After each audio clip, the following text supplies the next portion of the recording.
parang isang kable. Dahil sa tulad ko na taong irresponsable, laging recording tapos barkada ang kabanding.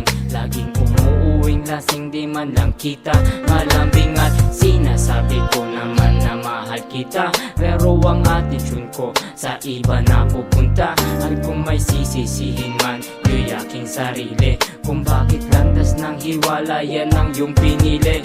At nang balikan ako, parang wala nang intensyon. Ito ako, humihingi ng isa pang pagkakataon.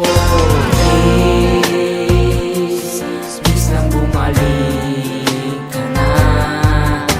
Ang puso kong ito ay di sanay na mag-isa. Baby, please lang patawarin na. Tanggap kong ako ang mali, pangako na magbabago na ako.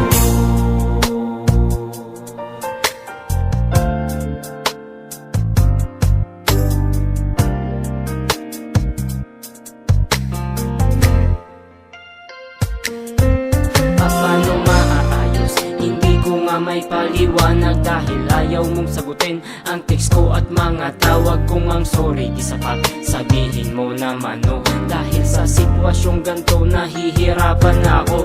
Hindi mapalagay, hindi alam kasi ang iyong lagay. Hindi mapalagay, baka kasama mo na'y ibang gay. Paano ko ba naaayusin ang pagkakamali kung ayaw mo bigyan ako kahit na konting sandali?